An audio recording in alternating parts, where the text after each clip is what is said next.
Ladies and gentlemen, welcome to the Extraordinary Family Life podcast. We're your hosts, Greg and Rachel Denning, and today we have an awesome treat. The first time ever we have guests in our studio. Our good friends are over here staying at the World School Family Resort with us, Brian and Sam, and they are here to have the conversation. So we're super excited to have you guys here with us and have a fun conversation. We are really excited to be here as well. So we've been looking forward to coming out for a long time. We've known you guys for many years now, and so it's awesome to see the Dennings live and in action, and to experience the life that we've been learning about so much for a long time. So it's been a real treat for us. All right, I gotta take the mic back. We're like sharing the mic here. We're in the studio, like passing the mic back and forth. I wish we had a camera on because I'm like leaning over on top of Rachel here. So one of the things that I think about all the time that's frustrating for us is we try to teach and share like principles and practices, things that have worked, things that don't work, and you're trying to articulate it. You're trying to put it in words. But what's so cool is when people can come and like see it. And I'm sure you guys see things that we don't notice or whatever, and vice versa, right? We're all kind of operating and just going along. So it's fun to have you guys here and right in it and to see, I don't know, and then it brings up questions or comments or things. You'll come and you'll say things and I'll be like, oh yeah, right? And some things like become automatic or we forget we do them or like it just becomes. I know we started working on things that now have become, I guess, subconscious. Like you forget you do them because we've been doing them for so long. So it's always fun to have a fresh pair of eyes and like, oh, what about this? What about that? And look at this. Right. Well, that was something I was thinking of because that does happen. When we're trying to teach things, there's so many layers there. I feel like there's layers and layers and layers. And so people will ask a question, and how you answer the question, there's multiple ways you can do that because of the layers. And I think sometimes we forget about some of the layers. We forget, oh yeah, actually we put this in place years ago, which then made this possible. And so we give you this answer, but then you're kind of like, wait a second, what about, how does that work? So that's why I'm excited about this, because we can kind of unpack some of those layers as you can bring up questions and mention things that, maybe we've forgotten about or we haven't addressed fully about how we got to there, how we got to that. Well, and I think that your guys' family is in a different stage than ours is as well, because we still have pretty young kids, 10 and under, and so a lot of the things that we're trying to implement or the foundation that we're trying to build, you guys have already been there, done that, and you have kids that are kind of at the next phase of life that have been able to benefit from that, and so being able to hopefully glimpse into the future of what our family can look like and how the things that we want to instill for our culture, and see the tools and the strategies and the skills that you've used to help build that in them. That's one thing that is really a fun thing to see, and see how we can improve, like make improvements or changes in how we operate, so that hopefully we can have very high functioning teenagers and then adults when that happens. So I love that. That's cool that you mentioned that. I always did that. I was always watching. I still am. I'm always watching people that are 5-10 years ahead of me, and I'm just noticing. And you're right. So your oldest is 10. Our oldest just turned 22. So it's a 12-year thing, right?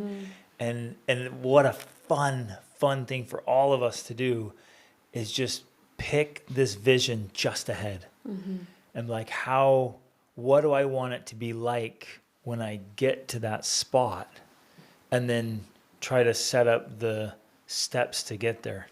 Well, so Brian and Sam and we have a mutual friend that are listeners of the podcast, and we've been coaching with them. They always talk about their 20-year reunion.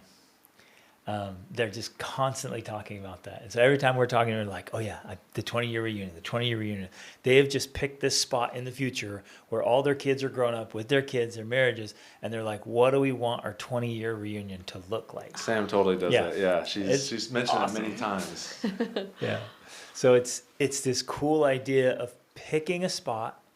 What do you want the outcome to be like when you get there? And then what do we need to do to create the outcome? Well, and along those lines, because even though you haven't asked the question yet, because you're going to ask a question, we're going to answer it, but this is one of the answers. I feel like this is a key answer that a lot of people miss, because having that vision makes a difference in the way you interact with your children on a daily basis. And I'm thinking specifically of, we recently came across someone on Instagram and who's putting their parenting on, like, specific parenting strategies on Instagram, but Like the strategies that like in make the my soul hurt. millions and millions and millions of views. And like when the little kid's having a tantrum and crying, like it's the worst scenario, and she's turning on her camera and filming it, Oh, yeah. and like getting tons of followers, and Rachel are like, oh, But as I'm watching this, I'm thinking these are the strategies that produce the relationships with your children that in 20 years they don't want to be there. Yeah. They don't want to be with you at that reunion because they resent you. They're angry, they're upset because it specifically in this scenario, it was, I think maybe a 2-year-old, they were still in diapers, being forced to pick up a spoon, to throw it in the garbage. And here's the thing, people think it's a good strategy because the mom's completely under control.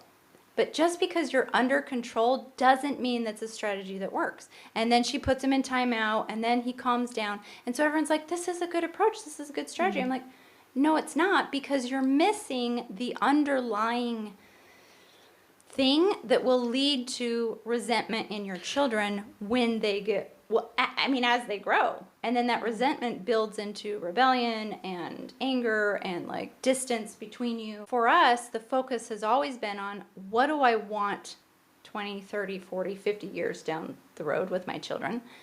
And what do I need to do today to get that relationship? Essentially, to me, I view it as having this close relationship and not doing things that create a wedge in that. Yeah, and I think that's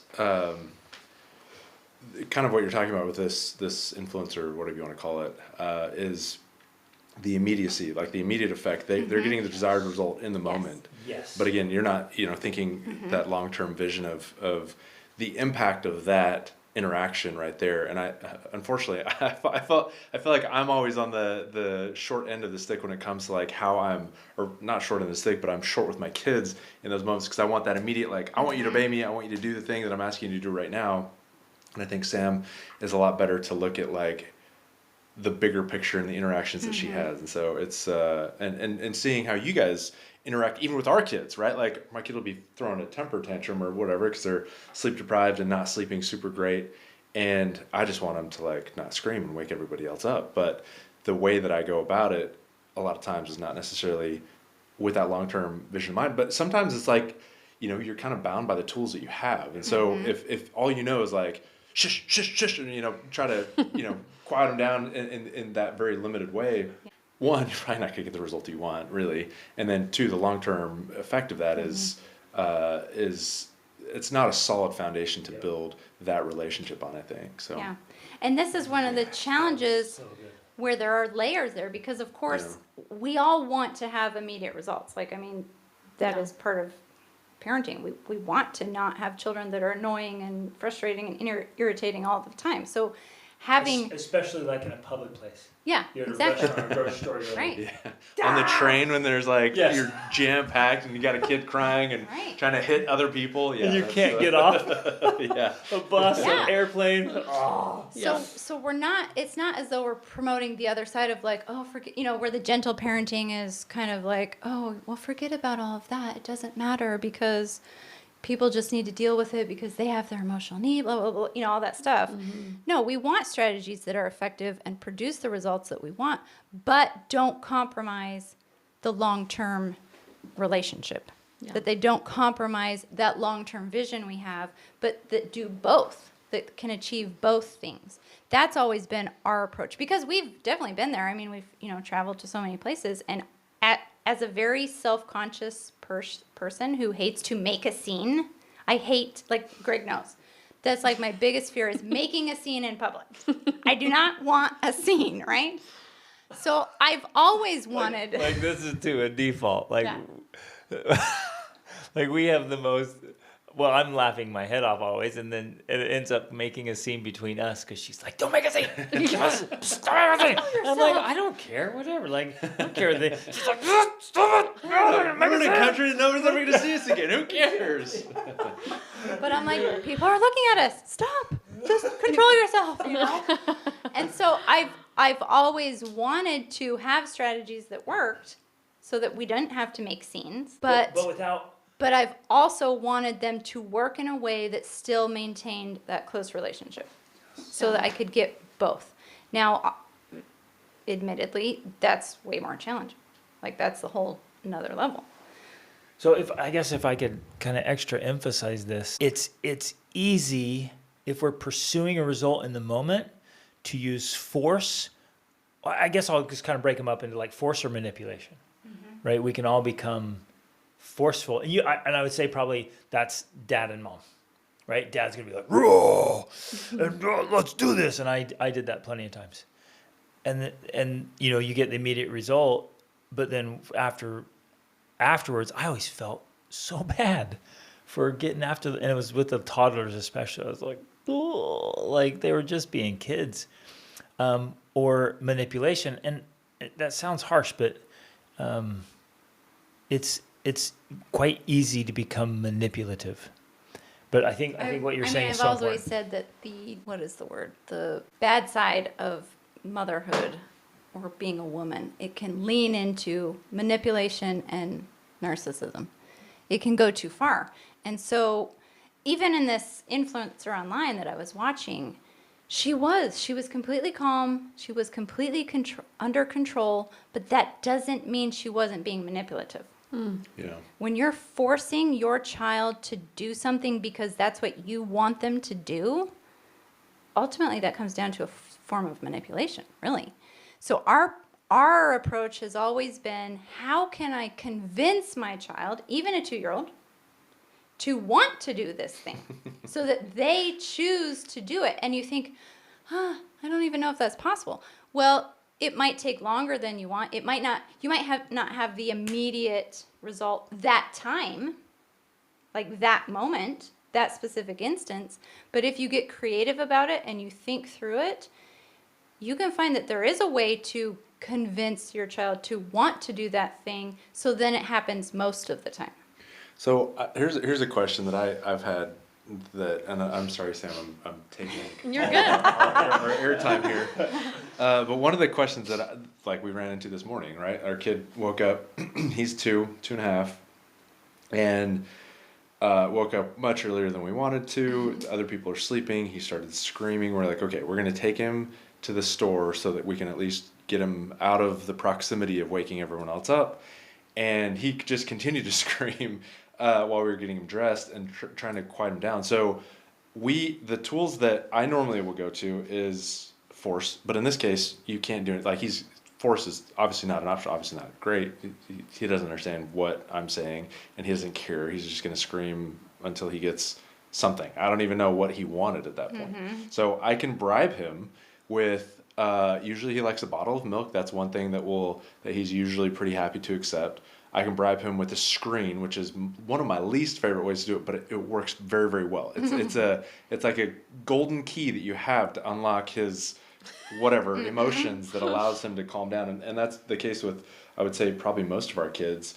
And I think all kids. Yeah, which That's the is challenge of so today. dangerous, Yeah, though, it's right? very- And it's right. because as soon as I give that to him, we call it zombie mode. He just turns into zombie, and it's like, unfortunately, like so he'll be compliant in the moment of whatever I want him to do. He won't be screaming, right? But when I try to take that away, the effects of that for hours after can be really bad, because he gets whiny again. It's like all of our kids. It's just kind of, it takes a change of state for them to get in a different place. So I guess the question that I'm this real world example, what do you do in that kind of situation? How do you navigate that in a way that, and maybe it's okay, like maybe it's all right to get them through to that moment, have that thing where they get like a 10-minute just calm down, and then try to work on the reset in a moment where it's not quite as urgent with other people or whatever the situation may be. Yeah, I think that's a great example. And the answer, again, talking about the layers, is multi-layer, because the influence you have with your child in the moment is, of course, determined by all the other Based moments on the other you've stuff, had yeah, before. right. So when you realize that that's a thing and you want to change it, yeah, the solution in the moment isn't necessarily the same solution as the long-term changes you would make. So you can think about, okay, what are the long-term changes I need to make to have this be the way I want it, where I have the influence to be able to calm him, or, you know, whatever I need right now. In this moment, yeah, maybe I give him the bottle. Yeah. I would definitely say no with the device, Screen, yeah. especially for that Although- young. Although I can see a situation, Yeah. Doesn't mean there's just never a because situation. you Yeah, of describing course. him is like brings up all these memories of us traveling and literally being on a bus. Like or we're in an airplane, like Yeah. they're screaming in the Yeah. middle. It's like, And you're like, middle of the night, "There's- you're Yeah. flying in the air. It's like, what am I gonna do with this kid? Right, of We course. definitely. But that's Get like the the emergency screen out shoot. now. But Yeah. for me, that's the last case. Yeah, Worst yeah. case. Like, okay, I will resort to that finally. Before that, I'm going to try all of the other Yeah, things, I hear in ya. all of the other tools. But so the real solution though, long term, is how do I build the relationship with my child that I can influence and calm him in the moment without having to, at least 80% of the time, resort to other Yeah. bribes or whatever not. So you're saying that you have to think ahead and be Well- strategic in the way that so you can't just react to everything. I hear what you're saying. Okay. Yes. Very good. Oh, it's so true. But if we don't give it thought ahead of time, then it's all reactive. And I remember going through this same thing, and I laugh at it now, but I remember mentally getting upset that it happened again. Oh, they did that again. How could, and it was like, it was my own delusion. Yeah. Like, I was like, why would my kids do that again? I told them not to do that. And then over years, I'm like, oh, they did that 10,000 times. I should have been the one to foresee this and say, the next time my kids fight, here's what I'm going to do instead. But Yeah. what I would do, like, what? They're fighting again? And then I would jump in the fight. Yeah. And I'm like, well, that doesn't work. Well- So, yeah, proactive versus reactive. And another part Yeah. of that proactivity is now the easiest way for me to remember this is what we call the emotional bank account. Yeah. So because we foresee that things are going to go wrong, our kids are going to misbehave or have a meltdown, or potentially have a meltdown or whatever, They're gonna act their age. they're going to act their age. Because of that, I am very, very proactive about making daily emotional deposits so that I have the emotional capital to influence them when they do have those meltdowns.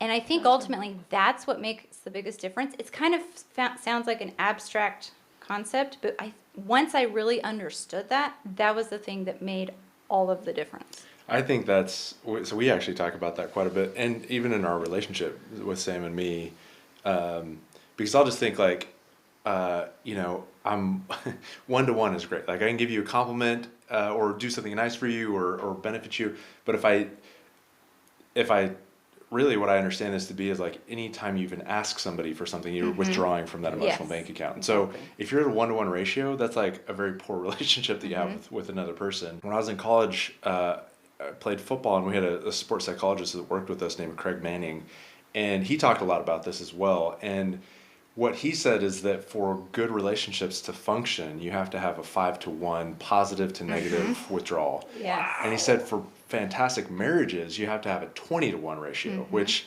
I don't think, unfortunately for my sweet wife, I don't think I'm at that 20-to-1 ratio, but I think that's a fantastic point that you always have to be giving more than you take. And, traveling, like we live in the States, we're here in Portugal, which has been fantastic, but during that travel period, Sam talked to our kids, she was like, you guys, we've probably heard a lot of no's recently, and that is that, we know that we're talking about that a lot, and we're having to have that type of boundary. So she confronts it, but even in those moments, like so the point, I guess, is that during travel, we've had a lot of withdrawals from this process, just because, again, you need everybody to get together and not get lost or walk into the train or whatever it is. And so you're constantly having to shepherd them around where, there are withdrawals, but finding moments on every interaction you have to create those positive deposits, I think, is that really resonates with me, just because of the past and the history that I've had with that type of training. So I think that makes a lot of sense for us. And we talk a lot about that on a regular basis too. So Well, yeah, and so in a way, it's taking that principle, because there are inevitably a lot of withdrawals that occur during travel, but even often during daily life. We're constantly telling them, "Oh, don't do that," or "Pick this up," or "Do this," or "Don't hit your sister," and it's often hard for us to remember as parents, because we're like, "Well, this is my job. I'm supposed to be teaching you and telling you what to do, right? Yeah. So you can be a good person." We forget that that's actually a withdrawal on their emotional bank account. And so we do have to be very intentional. Even like the travel analogy, we had to make, as I, wanted to become a person who didn't have these scenes, I became very intentional about telling them, "Oh, good job, you did that. Yes, thank you. Thank you for carrying your bag. Thank you for, when you see thank you for when sitting you spot so the good quietly." things, really Yeah. reinforce You those. just really have to pay attention, and then actually say something about it, because then that's how you just put back a little bit of deposits every moment. But the same thing is true in our daily family life. It's just, we have to be more intentional about paying attention for the good and positive things, and then pointing them out, because that's always for me the hardest part, to like, oh, say something about it. Well, Yeah. I saw it this morning. You did it this morning, Brian. So we were in the gym working out, and your oldest daughter was in there, and she was over in the corner kind of doing her thing and just started cranking out fantastic form push-ups. I was very proud, by the And way. yeah, and he was like full push-ups, like no assisted. Yes. It was very impressive. And so we're all just kind of grinding, and all of a sudden you're just like, "Yeah, way to go, wow!" And she looks up, just beaming, right? And then we all notice, like, "Yeah, way to go!" Like that moment of praise sinks deep into the psyche of our children, and she's going to want to do great form push-ups indefinitely. And I've seen it with our kids. We praise those behaviors, and I noticed in myself, I would quietly notice the good things and be like, "Yeah," but not say anything. And then they do something wrong. I'm like, "Hey, stop that." And so vocally, I was correcting all the time. Silently, I was praising all the time. Yeah. Well, that doesn't make any deposits if I'm thinking, "Hey, good job," and I don't say it. So lots of emotion and excitement into the positive makes these huge deposits. Yeah. And it drives our kids in the direction we want them to go. And, I did that especially with Kimball and push-ups. And now you guys see Kimball. Oh yeah, the dude's a beast. He's a beast. And it all started with me praising push-ups. And now he's in the gym just throwing weights around, just amazing. And I started by praising push-ups. Yeah. It's such a cool Yeah. way it plays out. Well, and another example of how the proactive emotional deposits work for me was even this morning, because, right now we have tons and tons of kids here. All the kids are having a blast. I barely saw Sanji yesterday, my 7-year-old, barely saw her. And anytime I did, I was like, "Sanji, just come for 5 minutes, Yeah. This morning, she got up, the other kids weren't up, and I knew this was my chance to make some deposits, because I know if at some point I need to call on that and make a withdrawal, I need to have that capital. So I sat on the couch with her and I just rubbed her back, even though I'm sitting there thinking of 10,000 things I need to do. I'm like, "Oh, I need to do that and that and that." But I made myself sit there so that if I need it, I've got that capital, because then I can use it later, for whatever reason. But taking that time out when I had the opportunity, because it's easy to just be like, "Oh, there she is. Yeah, she's on the couch." I knew, okay, there's no friends, nobody's around. Now is my chance to make this deposit so that I can have that connection I need with her for later in the day, so that if there's something, whatever, she gets upset or I need her to listen to me for something or whatever, I know I have that capital because I made that deposit earlier the day. And it's difficult for us to unless we're paying attention, to realize that there is actually a direct connection to that. We don't think, oh, I did Because this it's in the delayed. morning. Yeah, it's delayed. I did this in the morning, which means tonight she'll go to bed when I ask her to. Yeah. But there is a connection. As long as I don't break it during the day, or if I do break it, I repair it. I maintain that chain of connection so that when I need it, it's there and I have it. Well, this is an interesting example too. Like we've noticed when we travel for example, Christmas, we'll go visit family, and it seems like when we do that, we lose our kids. Like we just not just that they're playing with their cousins, but they don't want to have anything to do with us, and so Probably because we are making those withdrawals. during the travel process. Well, that's and the true. interesting thing in a scenario like that is that even the fact that they're spending less time with you ends up becoming a withdrawal, even though maybe you don't even do anything. Yeah. Because the deposits and the connections not being made, it's almost an automatic just withdrawal. So there's just money distance. that's always leaking out, Yeah, or what right. the deposits are always leaking out. Just If we're apart or If you're without apart. any Yeah. withdrawals, it's just there's a hole in our bank account. Right. For, That's, apparently. I think that's good, because you might think, well, I didn't make any withdrawals, but it's almost as though the account just is slowly draining just naturally. If you had no Yeah. interaction with them. Right. no- If you're on the same room, you're in the same house, and you're like, I didn't make any withdrawals today.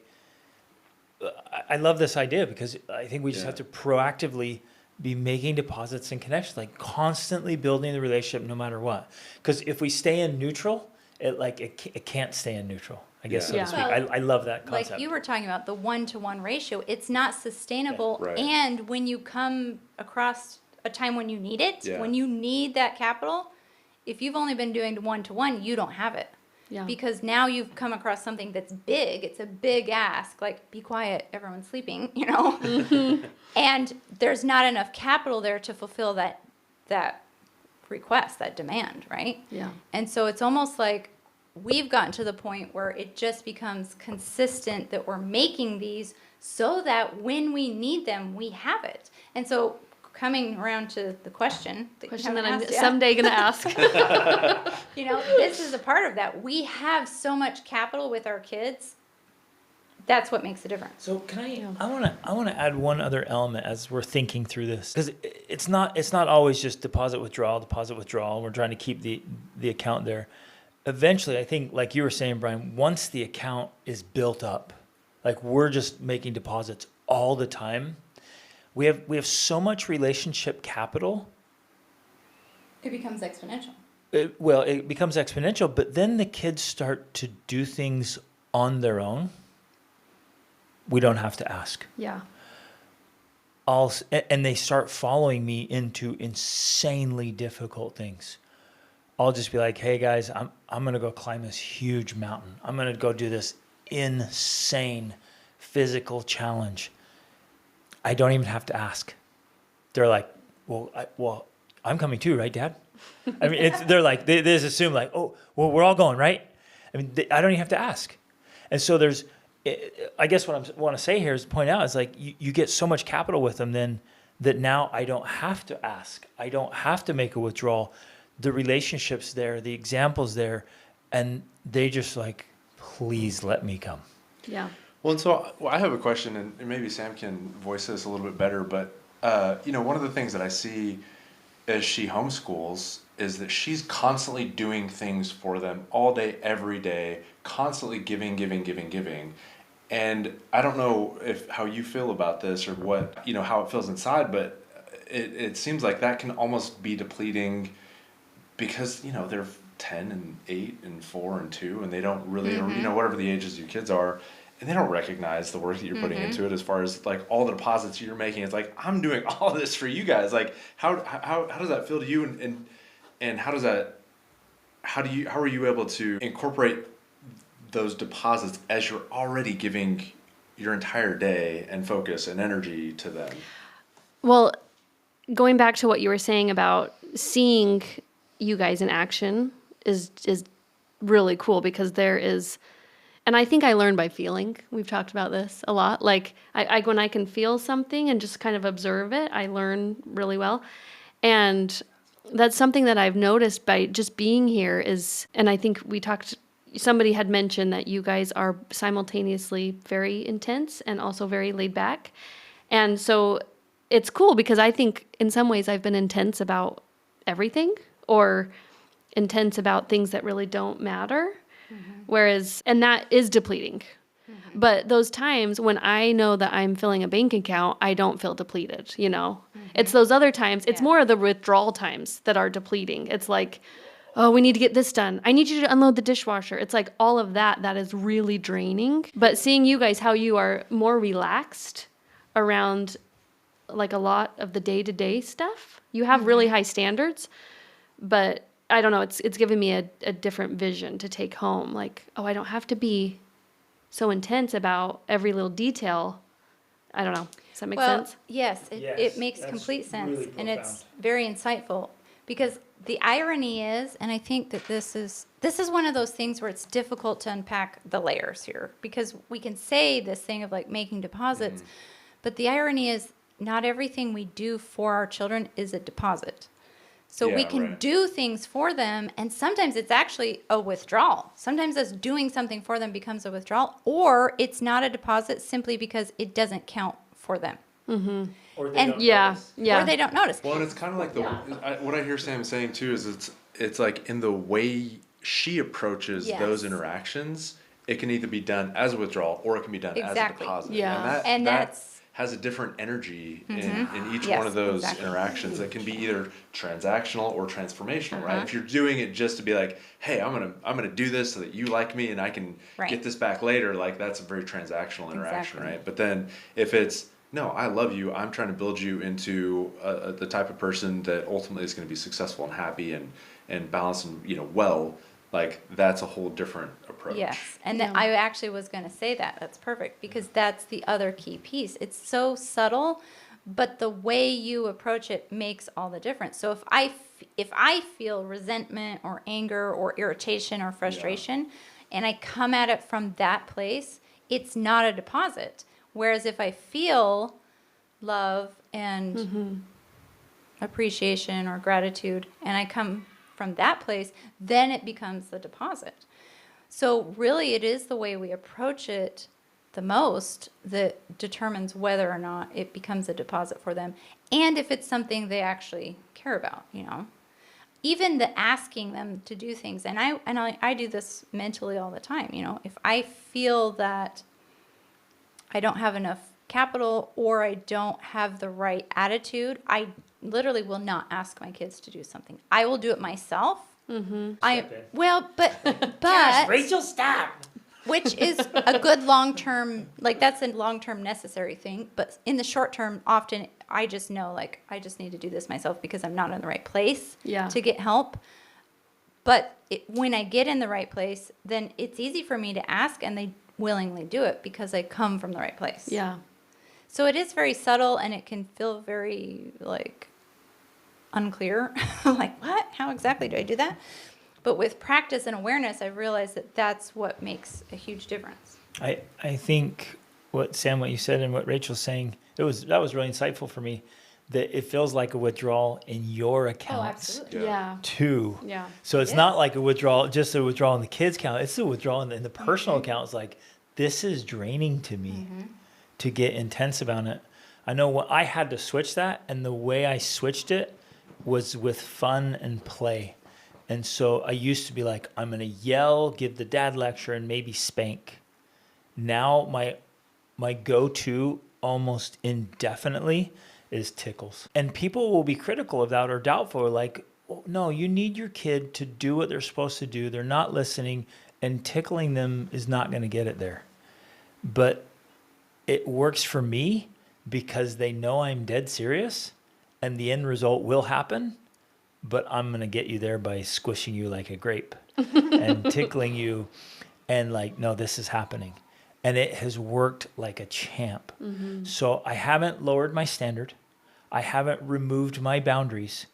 I just said, yelling doesn't work. The dad lecture, well, okay, it kind of works, right?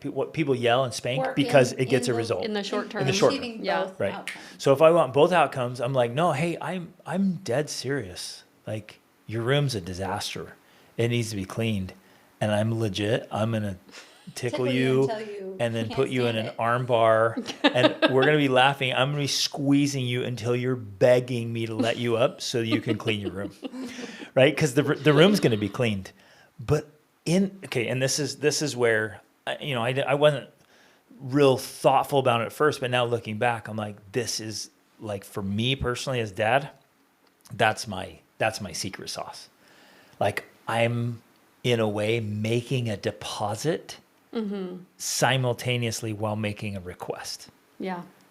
Like, I'm playing with them, having fun, getting them to do the thing that needs to be done. And that just works for me. That's just my personality. Rachel's never going to tickle the kids or anything. And everybody's going to I wrestle. tickled Sanji this morning. Oh, nice. Yay. You're progressing. Okay, one more thought, though, that I have to share so I don't forget this. Like, Brian, you're pointing out, the work that moms especially put in for little kids is so thankless. I mean, except for they're adorable, and your kids are absolutely adorable, and they're just chubby little amazing. And I've even got some hugs from them, and I'm just like, that's the biggest payoff ever. It's like, they true. both ran over.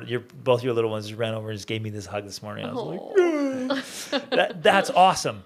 But I wanted to point out for everybody listening, you keep making the deposits, and you might hope that your 2-year-old or your 4-year-old, you're like, if I love on them today, they're going to listen later.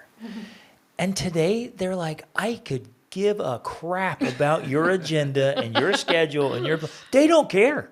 They don't at all. And so with some of the little ones, and we just are depositing, working just so much, the payoff is in 5 or 10 years from now. Yeah. Right? When your 3-year-old is 13 and you have a phenomenal world-class relationship with a 13-year-old that does whatever you ask, that is priceless. It is worth anything. And we've heard before we had kids, I heard parents complain about the teen years. They're so terrible, so hard. Teenagers just rebellious, they're hormonal. It's just a disaster. I mean, we hadn't even adopted Kaya yet, and I had people telling me, like, just wait till the teen years. You just got to endure them as long as you survive. I hear that so much still, Yeah. and I'm like, okay. It's infuriating. I know. And so Yeah. Rachel and I Just stop. committed when the kids were little, like, we're not having teens like that.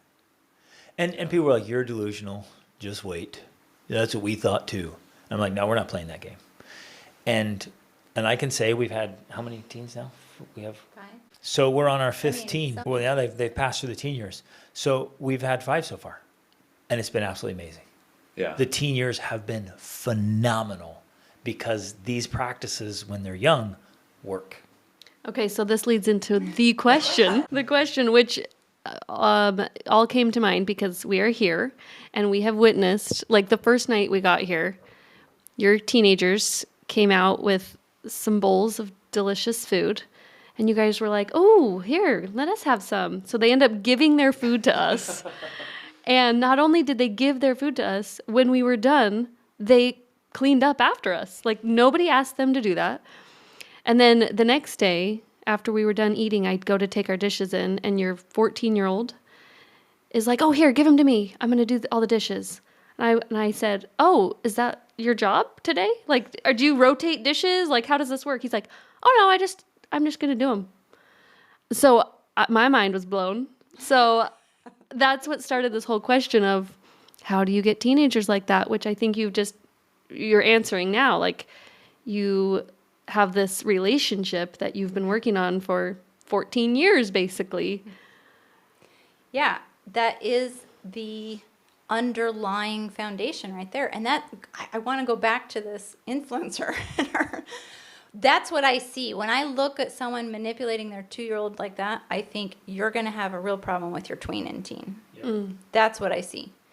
And people look at her post and they leave all these comments and they think, well, she was perfectly calm.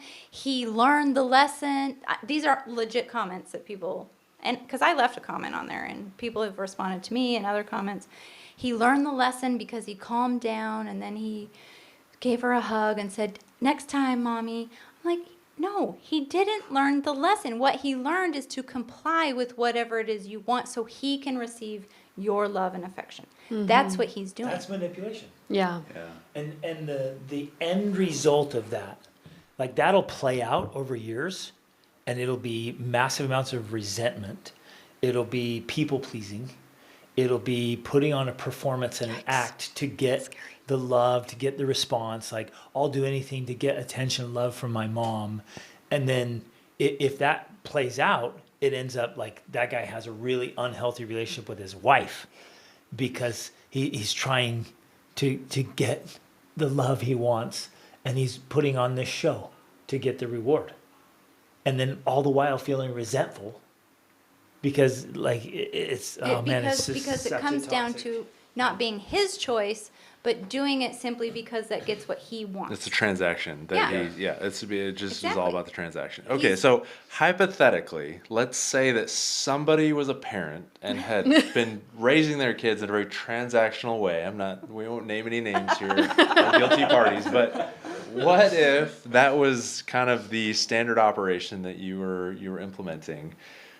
How do you get back from that, or how do you rescue yourself or the hypothetical self from that type of a foundation that you may have already built, or the patterns and habits and interactions that you've already kind of developed with those hypothetical kids? Something else I was going to mention, but I think that this fits here as well, because you talked about how the simultaneous, we need an easy term for it, like intensity, but being chilled, laid back, lax.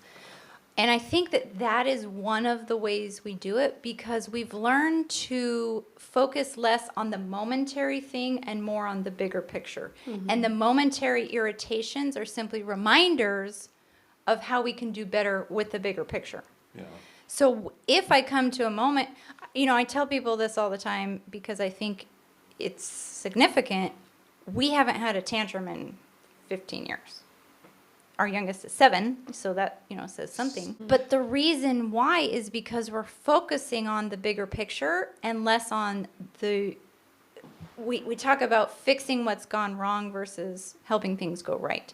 When you're trying to deal with that, whatever's gone wrong, it's the tantrum, it's the meltdown, it's whatever. That is going to be determined by everything else that's gone before it, kind of like we mentioned before. So if I'm having this meltdown, if I'm trying to change it, like you're asking, you now have to use those as moments of reflection. Even though it can be, you might have a situation where you need to have a quick short-term thing, whatever, that's fine. But for the bigger picture, you have to use that now as a moment of reflection. What do I need to do differently in order to achieve or have the influence necessary to get the result I want now? And it always comes back to, what deposits have I not been making? So for me, and even at this point now, like if there is some sort of behavioral issue, my go-to solution is fixing the problem, fixing the underlying issue, which is they're hungry, they're tired, or they feel disconnected. Usually it's one of those 3. Hungry, tired, disconnected. If I simply fix those things, I fix the problem. So if I say, But wow, you're immediately acting people are out. like, they're misbehaving. Why They would should I be give them a punished. snack and hug them? Right. But that's exactly what we should do. Yeah. Like, instead of jumping in and disciplining, we're like, hey, come here, come sit on my lap with the little ones. Come sit on lap and let's have a snack together. Wow, you're really heavy now. but you connect with them and you have a snack together. And I know this because people tell us like, but I'm rewarding bad behavior. No, you're not. You're getting to the root of the issue. And so instead of And if you get to like the root being of the issue, if you get to the root of the I issue. was the telling, behavior- but what happens is like I put my arm around them. We actually we pull out some homemade ice cream. We sit down. We're like, hey, what's going on? And they talk through it. And that gentle, beautiful conversation was the most effective, quote, disciplining that I could have ever done. Now this It's is especially powerhouse. with the older kids, but this will work Well, with it's the little ones Sage too, yeah. or Sanji, because she'll be acting. This happened to us a couple weeks ago when some of the parents got here, and Sanji was. I could tell she was bothered by something because she was misbehaving. She was, being annoying, and I knew something was wrong. So my solution was I had her come sit on my lap. I rubbed her back and I said, "What's wrong? Why are you acting like this?" And she said, "Well, you said blah, blah, blah this, and it made me feel bad." And I said, "Oh, I'm sorry. I didn't mean to make you feel bad. I just was trying to get you to do this or whatever." And then I think maybe, I just kept rubbing and she said a couple other things. I'm like, "Oh, yeah, okay. Yeah, I didn't mean that either." And then kept rubbing and rubbing. And then finally she feels better. And so she gets up and she goes off. So she's picking up on tons of things that you are not even noticing necessarily Yeah, as being, right. again, withdrawals Right. that matter to her. And that's that's an interesting whole thing to bring up. Is like, what counts as withdrawal? What counts as a deposit? Like, how do you gauge that with your kids? And I guess the point that you've already made between the both of you is that it has to be a constant. Just always err on the side of more deposits. Like, Yeah. just always be that default mode of that is what I always want to be praising. I always want to be, again, like helping to assist in what's going well, and not just like constantly nailing down on what they're doing incorrectly. Well, even something you said before, because that same night, our teens came over and were rubbing Greg's shoulders. And you're like, Yes. how do you train your teens to do that, And one of the reasons why or how is because we've made the physical connection an important part of the deposits. That's part of the Because we deposits, know yeah. that like the rubbing Sanji's back wasn't an accident. She loves that. She Yeah. loves me rubbing her back. Yeah. So I know if I offer that, she's going to take it. Yeah. If I offer to massage Kimball's shoulders or Aaliyah's shoulders or Atlas's shoulders, They won't take it from you because your hands are... okay, but they'll They're still like, take it. Not my shirt, Mom, my shoulders. But they'll still take it because it's better than nothing, And so, right.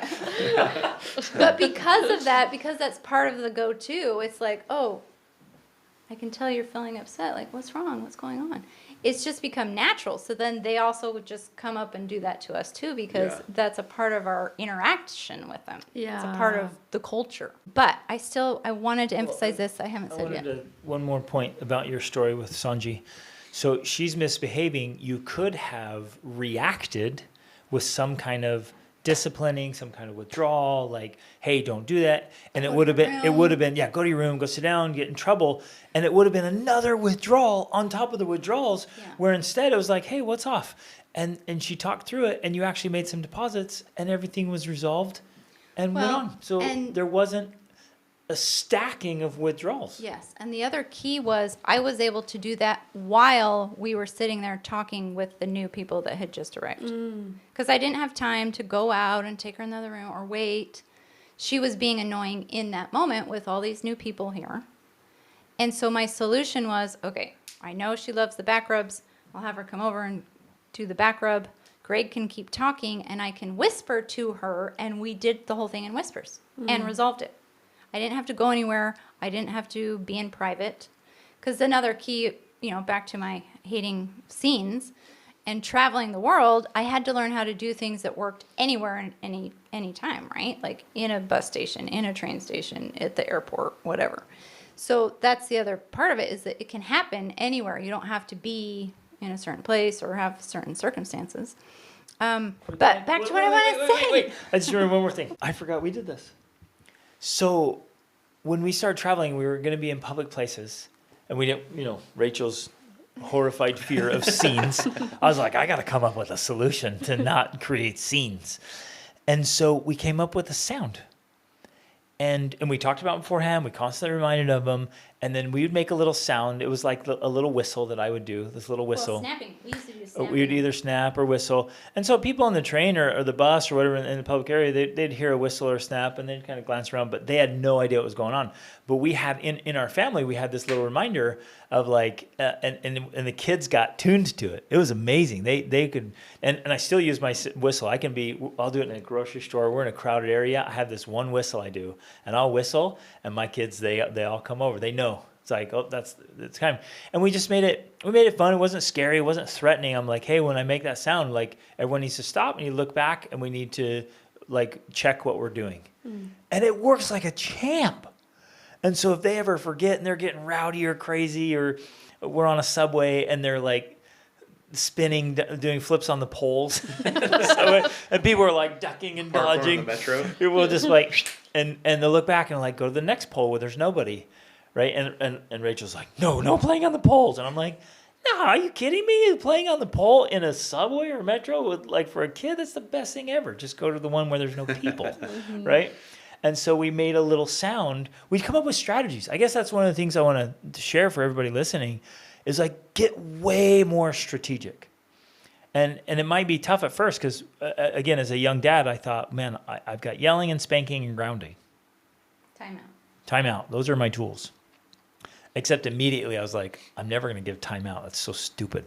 I'm not going to ground because I hated being grounded. Rachel got grounded for months at a time, so she was on board. She's like, never. So we just decided young, we're like, we're not going to do timeout. We're not going to ground. Like, there's got to be better ways. And so when I took away the tools that I knew didn't work, like the dad lecture, the yelling, I'm like, that doesn't work. And so I literally had to sit there. I'm like, well, what can I do instead? And at first I was like, there's nothing. There's nothing I can do. I've got nothing. But you get more strategic. I think that most of us struggle because we're just not strategic enough. Yeah. So more So- strategies, more tools. So back to the Yes, question. Well, I was just going to say, with Sanji, it seems like, or Sage, sorry, I can't remember which one it Sanji. was. Sanji, yeah. You already knew that was something that appealed to her, that is a deposit. Like, so you're already using something that is appealing, that really result in the desired interaction that you want. It's something that's deposit for her. Right. It's gonna help calm her down. And so thinking like it's probably gonna be different for every kid too. That's the thing. Absolutely. Is it always it changes because they all want different things. They're all in different Yes. places, and like one likes to be tickled. Some of our kids will cry if I touch them to try to tickle them. So I get that. Yeah. Yes. Okay, that's for example. So you're like, I'm going to use the tickle for everybody. It's going to be a withdrawal for those kids. Yeah. Rachel, like Same. I can't. I keep trying to do it with Sam, and she threatens Same, I to hurt worst. me every time. Same. It's- Oh, yeah. you guys are exactly the same. I try to tickle Rachel. I'm like, no, it's fun. She's like, you will sleep on the couch for a month. I'll ground you for 3 months. No sex if you try to tickle me. I'm like, so you're absolutely right. Yeah. And people hearing that are like, oh man, more work. I have to pay attention to each kid. I have to come up with different strategies for each kid. And the answer is yes. So we do the work up front and we come up with strategies for each kid. And guess what? Parenting gets easier and easier and better. And we're to a point where either Rachel or I, it's a gentle ask and our kids do it. We don't have to threaten. We don't have to punish. We don't have to like get after them.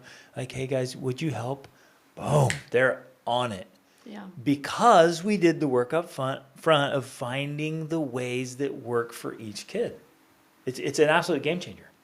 And I will say, put a little plug in for Rachel's 28-day challenge, because that when I was looking at the parenting level, that was a big eye opener. The physical touch thing. I started making sure that I was hugging each of my kids every morning and then snuggling with them at night. And it was because of that 28-day challenge, I wasn't aware that I wasn't doing that, you know? So it took that really intentional focus on that, I guess, to Yeah. notice and do it. How did the kids respond to that? Oh, well, it's interesting because the 10-year-old, well, the older two are a little bit more resistant to physical touch, I guess, because I haven't been giving it as much as I thought I was. But after the past couple of months of doing it, they're way more, you know, accepting of it and Yeah. want the snuggles They really at beg night. for it. And That's yeah, like, yeah. hey, yeah, well, you didn't lay by me for the same amount of time that you laid by them. Like, what the Yes. heck? Yeah, Perfect. yeah. So That's where they're we want 'em. exactly, Yeah. and so, and that's what when I say like, giving that type of deposit is also a deposit for me because I know like, Yeah. oh, that's doing so many great things for our relationship. Yep. So anyway, So true. Okay, Oh, I'm man. finally gonna say my Wait, thing. I gotta Don't add. even. I got just one more Ooh, thing. I'm gonna poke you in the eyes. Okay, just a warning to all your husbands. If you have your wife read the book When Violence is the Answer, she will use it against you. Rachel is so violent. I just wanted to add, I started reading to our kids when they were little, and they would all pile on top of me when little. And I mean, we have pictures when it was 4 or 5 of them sitting in my lap while I was reading stories. Those are some of my all-time favorite memories. yeah, And it was for them too. And so we had tons of physical touch, cuddle, reading books, telling stories, laughing, crying, just creating all these memories. And so it was the perfect teaching lessons, and it was a way to close the day every day with touch and story, and it was transformational for them and for me. It was priceless. So it was worth any effort. And I would fall asleep while I was reading. Mid-sentence, I'd be like, because I'd be And they- exhausted. Yeah. And they would like Joyous. elbow me in the ribs, like, Dad! Like, okay, I'm back. Like, and so it was hard, but worth every bit of effort. yeah, Okay, so couple things.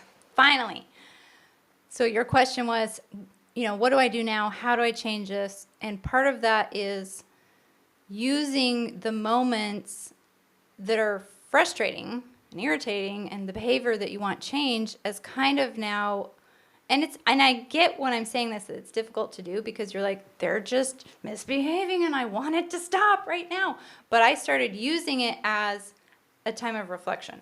Even if they were screaming or crying, I would literally kind of go in my head and be like, why are they doing this? But with not like, why are you doing this to me? You know, anger, but like curiosity. Why are they doing this?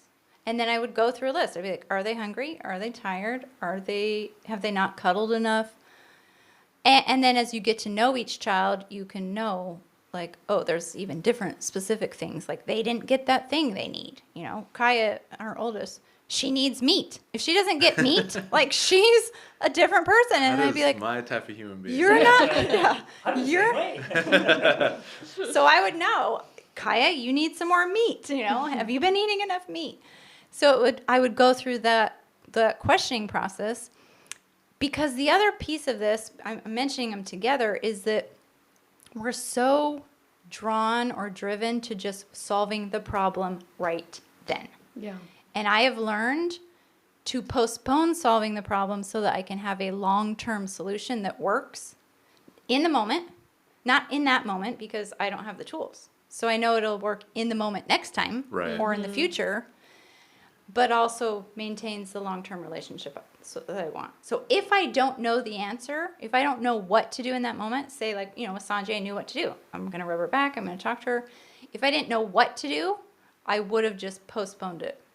And if necessary, you know, whatever, I would have resorted to something older and taken her out of the room or whatever.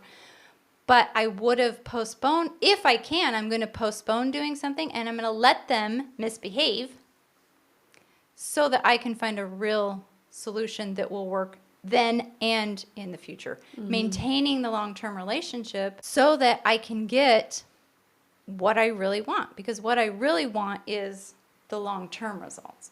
Part of, and I have to add this, because part of that comes, I think, is where that real laid back part of it comes in that we've been talking about.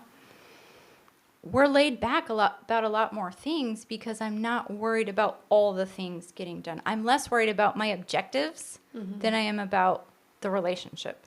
So I don't, despite the fact that we have very high standards and high expectations, I rarely have them at the expense of the relationships. So I would love to be on time to church every time. But if I can't be on time to church and maintain the relationship, then we're late. Because the relationships are more important. I would love That made to. it sound like the kids are the ones that are late.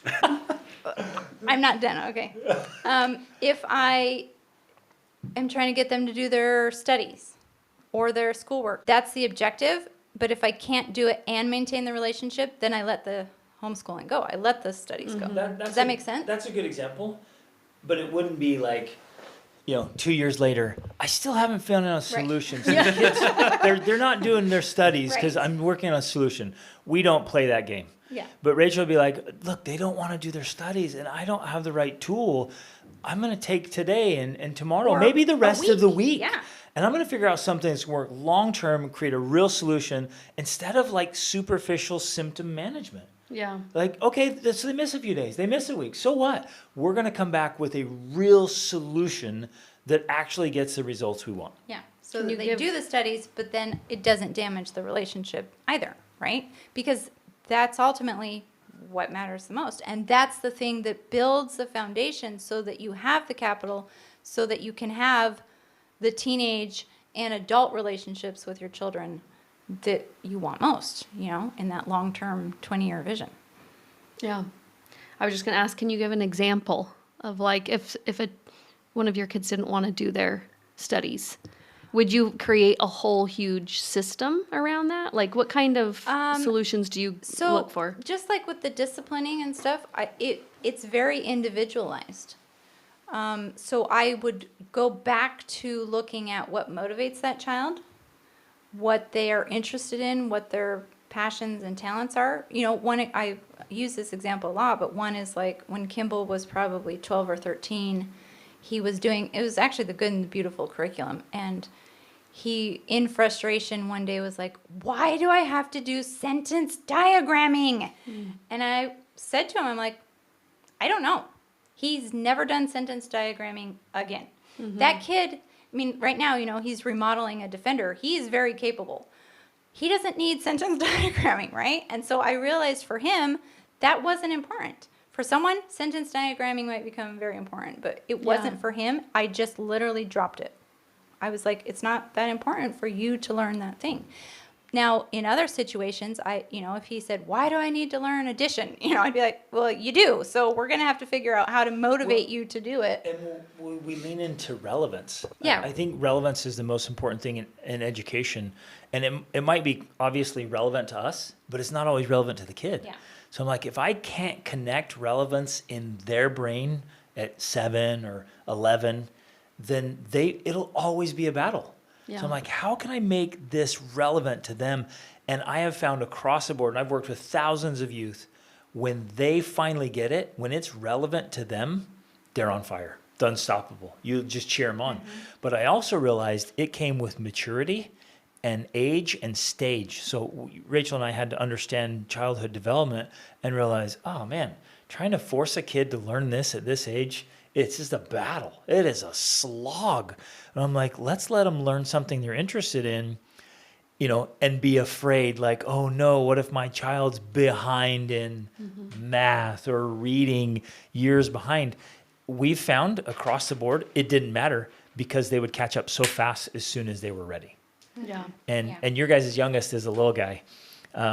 Boys especially, man, they are just not built for academic stuff when they're little. Yeah. And when you try to force boys to sit still and learn academics, it will be an absolute battle that they will hate, where if you let them do rough, tough, tumble play and exposure and adventure and challenge and, taking these risks, when they're ready, they'll sit down and they will grind in the academics and do it very, very well. So timing matters. Yeah. And along those lines, back to Kimball's example, within 6 months or something, I'd found a website that he liked to do for specifically grammar and spelling and sentences. And so then that was part of the solution as well. He hated the sentence diagramming in the format that they had, but he loved doing this other, I think it was called Grammarly, or no, it's not Grammarly, Quill.org. He loved doing that. He would get up every day and be like, ooh, I'm going to do Quill. Yeah, so he would just do it on his own Grammar. It's like, because so that's part of the answer as well. So my Yeah. solution was, okay, I'm going to stop making you do that because you don't like it. And then eventually found something he did like and made it relevant to him so that he understood why it was in an approach that he liked. And so then now he's willingly, eagerly doing it rather than me trying to make him do it, right? And we've maintained that relationship. So you find essentially like a trigger that may be causing Yes, a flare up, let's call it, exactly. and then find a way to still accomplish the same objective, but just in a way that doesn't cause a flare up or Right. the I won't say that Kimball's having temper tantrums because it's probably not accurate, but yeah, right. This is so cool because, well, obviously it puts the responsibility and ownership back on the parent, which is where it belongs. And I mean, being a parent it's super hard. It's a heavy load. And some of you listening might be like, oh, one more thing I have to do. I'm like, yes, but once you figure it out, it makes parenting amazing and so enjoyable. So the key, ultimately, at least this is how I thought about it for myself, was how can I become more influential and more persuasive? Like, I have to be an absolute master of persuasion. And you guys know the fable of the sun and the north wind? There was a guy walking along the road with his jacket, and the north wind and the sun were doing a wager, and they're like, let's see who can get his jacket off. And the sun's like, hey, you go first. And the north wind just blew and blew and blew and blew. And the harder he blew, the more the guy held onto his jacket. He just leaned into it, he fought harder, and he blew everything. He's like, I can't get this guy's jacket off. And he's like, okay, the sun's like, well, let me try. And he just puts out a little sunshine, and the guy's like, just peels off his jacket, right? And there's such a powerful lesson there. It's like, just change your approach. Like, one, you can try and try and try. You're doing everything so hard, and they just keep fighting it.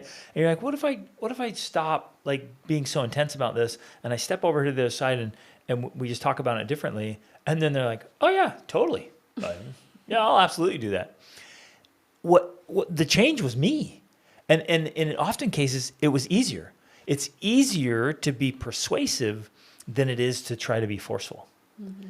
But we have to think differently. And I had to totally force myself to think differently. Like, wait a minute, how can I have more influence? How can I get my kids to do something so I don't have to yell? I don't have to threaten. I don't have to count. You know, you and I have talked about the counting thing.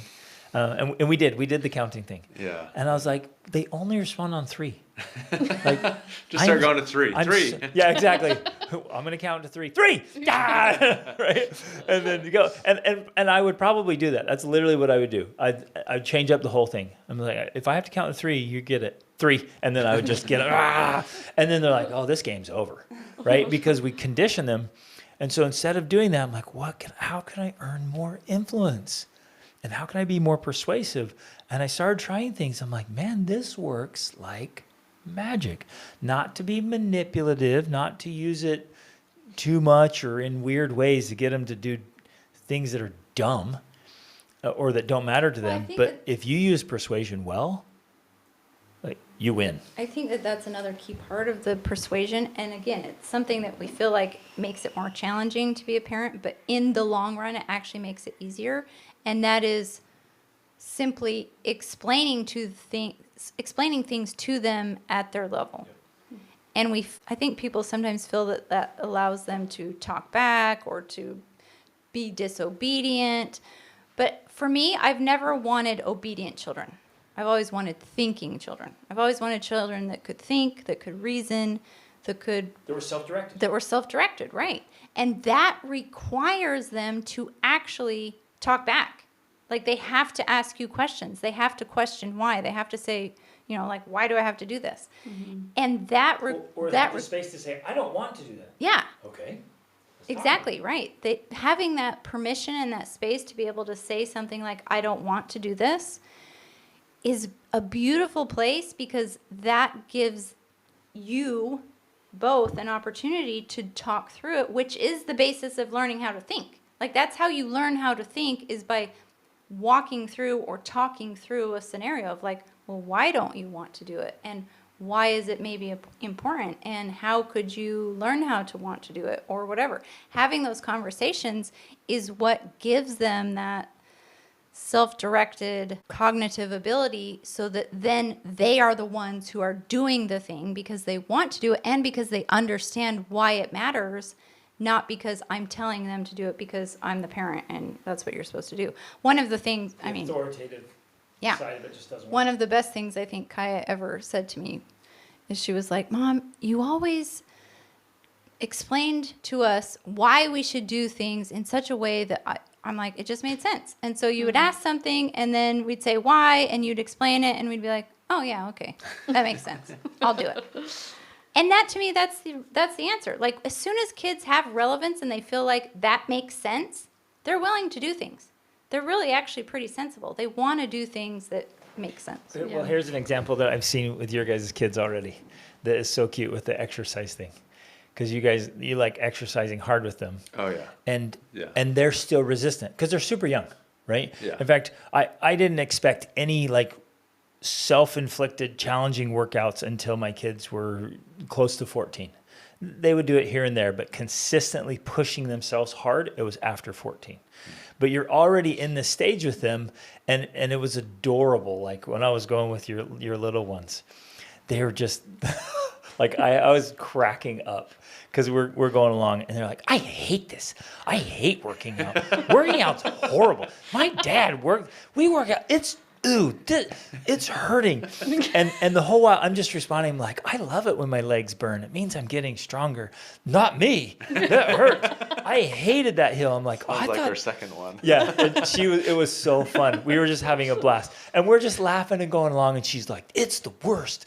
And she's going along, but I'm not responding, right? I was just laughing. I'm like, oh, I love the hills because that's where my legs burn the most. She's like, that's where it makes me sick. I hate hills. I want to go down. Actually, I don't even want to go downhill. I want to go home. Like, it was so cute and so fun, right? And so they're just dialoguing out loud, and you're like, well, no wonder. When you're that age and your muscles burned, you're like, I'll do anything to make this stop. It's when you cognitively like, this hurts so bad, but I know it's good for me. I want the outcome. So all the while when they're little, you just keep articulating it. Yeah. So every time my kids are like, my legs burn, I'm like, yes, you know what that means? And they're like, yes, Dad, it means I'm getting stronger. I'm like, that's right. And I was constantly iterating the positive, and they would keep saying the negative, right? They just keep going, this sucks, this is horrible, I hate this. And then all of a sudden that stopped happening. And by the time they reach the stage, they're like, I love grinding. It's so good. So you guys are already doing it. And then when I had your little one on my shoulders, and I told you this already, we're like running back, and she's like, go faster, run faster. And she's like, I ran like 50 miles once without stopping, right? She's 4. And she's 4, right? And like, wants to avoid any effort. She's like, oh, there's a hill. Will you carry me? Right? She's adorable. But in her head, she's like, I've been so far without stopping. And then she waited for a second. She's like, actually, I think we did stop at a couple places. But that was like to look at the view or something. It was so cute. So you want to keep planting these things in there. It's like, we've done hard things. We do cool stuff. Yeah. And keep planting that stuff. Because again, the whole focus is, who do I want them to be in 10 years from now, 20 years from now? Who do they want to be? Yes. Because I'm here to help you Right. be Facilitate who you and want build to the be. tools in them that they can Yeah. become and have whatever freedom they want moving forward, hopefully for good means, obviously, but being able to instill the skill set, the mindset, and the grit, I guess, to be able to accomplish that and achieve it. Yeah. Okay, this is probably a good place to stop. It's worth every effort to set aside time for thinking, reflecting, writing, strategizing, right? I just, again, I want to reiterate this. I just don't think most of us are strategic enough. So anywhere we're struggling, anywhere we're not having the results we want, time and reflection and writing help that to get more strategic and like, well, and again, and I said this, most people said they're like, I've tried everything. Like, no, you've tried like 7 things. I know it feels like everything, but keep trying more. If you had tried everything, you'd have the results you want and you'd figure out a way, right? So I just want to reiterate, like all these things we've been talking through and discussing, like keep finding solutions, especially if you have a particularly difficult child.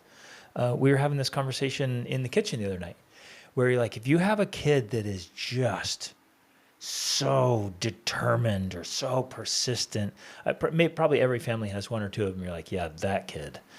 And like, you don't want to kill that. The last thing in the world you want to do is kill the drive in a child. So I know those of you listening, you're like, oh, but you don't understand, Dennings. I have this one kid. I'm like, yeah, I hear that from every family. Every family has the one kid. Work with that kid the most. Like, make sure the relationship's there, the deposits are there. Guide that force so that they become a bullet train going in the right direction. And they'll carry the family. Yeah. Like, and especially if you can get this done really well with the older kids, the younger kids just follow suit. Like, That's what I was going to oh, say. yeah. Wow. Because, yeah, once you get this instilled in the older kids, I mean, all of our older kids are basically reinforcing the same ideas. And so then it becomes this positive feedback loop where they're contributing and not just contributing, but modeling for their siblings. So their siblings just think, yeah, this is just how we do it. And, you know, I know we've talked about it, but I also want to be clear. You asked the questions about our teens, but, you know, even I would say 6 months to a year ago, Atlas was in the difficult stage. Like, he was in the stage of resistance and like, I don't want to do anything and I don't want to help out in any way, you know. Well, it's like They you said, go levels through of that. development. Right? Exactly, right. They all go through that.